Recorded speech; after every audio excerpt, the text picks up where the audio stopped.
We may have our answer to what happens in the post-Trump era. There won't be one, at least not in the near future, because according to a story from the Daily Mail, Donald Trump is planning a MAGA campaign event during Biden's inauguration, and he thinks the networks will keep covering him because Democrats are boring, first and foremost. I'm not sure I actually believe this story because it's anonymous sources and things of that nature. And also, it suggests that Donald Trump doesn't plan on winning, and I think he does plan on winning. So I'm not entirely convinced that Trump is going to set up or organize or plan a campaign event when he's actually expecting to win. This story reads like what the left thinks is happening, whereas the right is adamant that Trump is going for a full-on victory. And Rudy Giuliani just put out an episode of his podcast where he says, this is how we win. The left doesn't know what the right is talking about. So this story doesn't make much sense to people who are in the right bubble. But if you're in the left bubble, you're going, that Donald Trump trying to steal Joe Biden's thunder. Now, it might be true.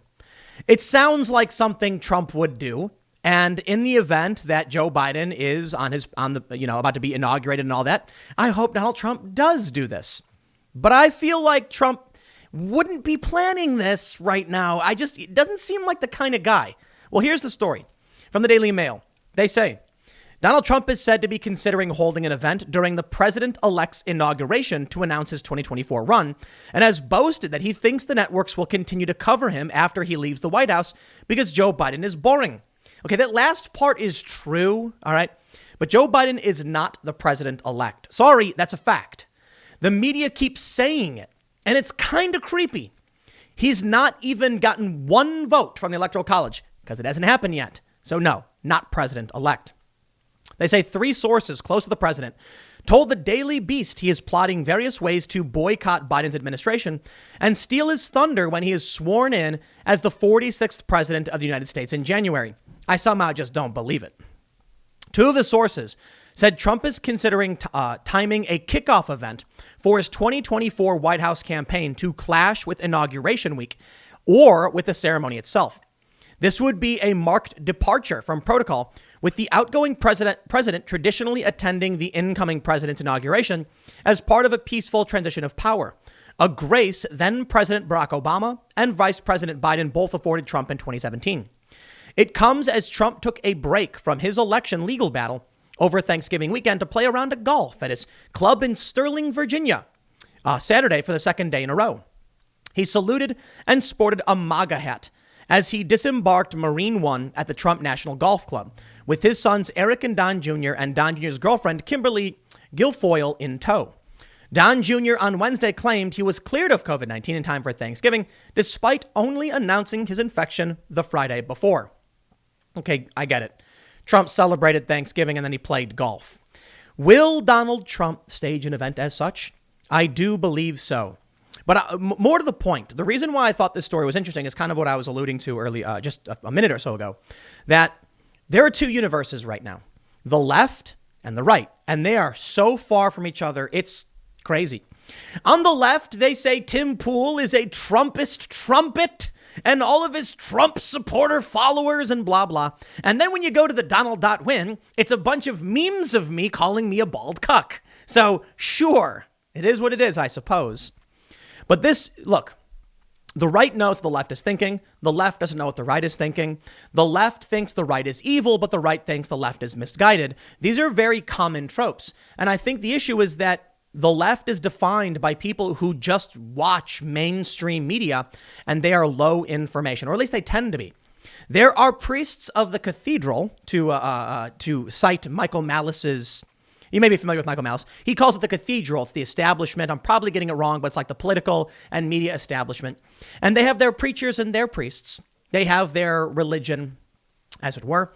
And while most of the people may be low information, having no idea what's going on, there are people who certainly do know what's going on and manipulate the large masses using, the mainstream media apparatus, which is why you get stories like this.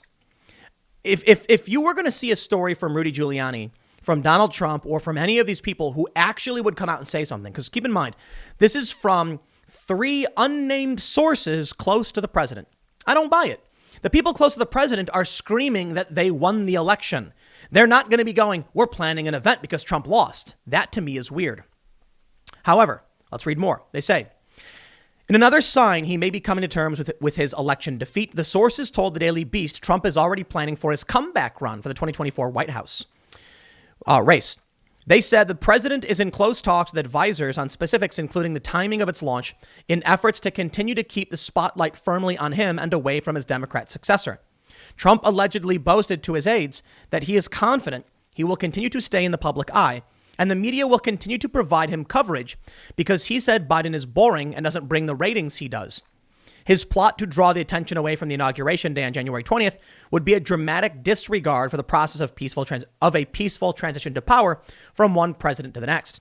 On January 20th, 2017, when Trump was sworn in the Oval Office, Obama and Biden were in attendance with their wives, and the administration tried to create a smooth transition to Trump in the lead up. That's just a bald-faced lie. Obama's administration, and look at it, Obama's not, that's not a real smile. It's fake. Look at that. Look at Michelle Obama with that look on her face. I'm kidding, by the way. I'm joking. But no, the Obama administration held that meeting where they tried going after Trump, his advisors. They accused him of being, a Russian agent, and then jammed up his administration. For a long time, people had been claiming that Barack Obama was running some kind of shadow government because he lived with like a mile away from the White House. Now they're claiming Trump is going to do the same thing. Things ain't looking too good right now in the political landscape in this country. Go over to the Donald.win if you are a Trump supporter, and you will see what they're talking about. I'll tell you this. You spend some time lurking the Donald.win, you will become firmly convinced Donald Trump not only did win, except they cheated, you will become convinced that he is going to be declared victorious. It may be true. Personally, I have a normalcy bias, so I just look to the way things, are like. I just can't imagine some crazy historical turnaround, but it is entirely possible. But that's the important factor here, the disparate universes. Unfortunately for the left, well, I'll put it this way. The Donald.win is hyper-partisan to the most extreme degree possible. I'm not saying they're extremists. I'm saying you cannot love Trump more than the people over at the Donald.win. That being said, they do often get things right, and they do deeper dives and investigations, but it all usually is pro-Trump. So that does muddy things up a bit. But if you were to follow both mainstream news and the Donald.win, you would be the best informed there is.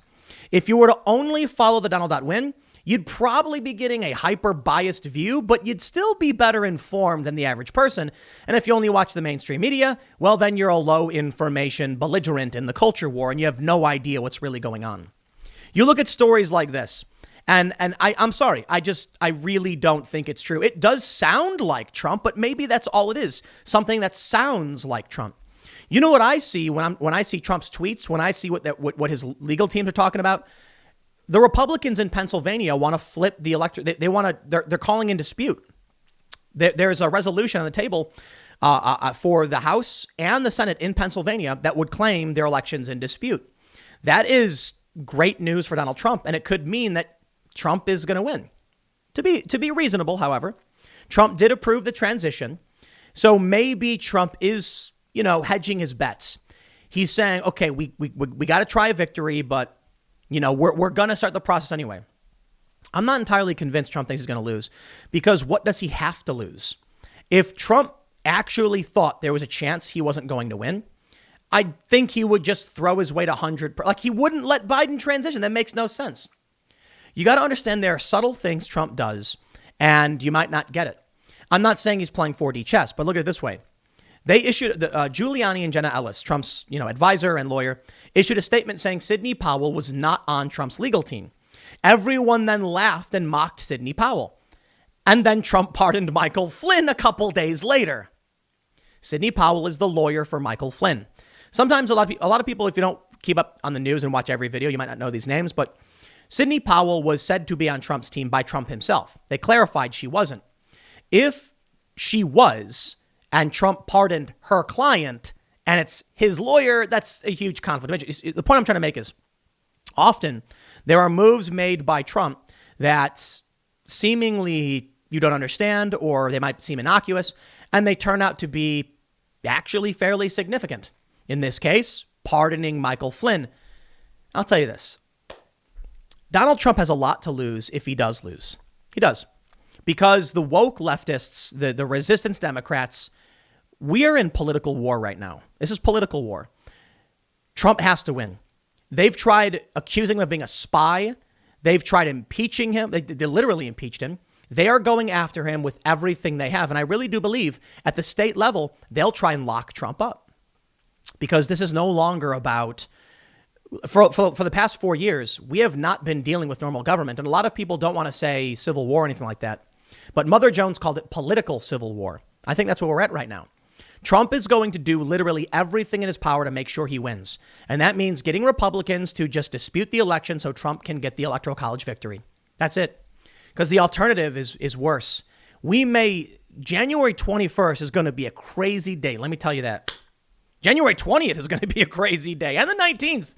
Oh, man, January is going to be crazy. I hope you're ready. Stick around. I got a couple more segments coming up in just a few minutes, and I will see you all shortly.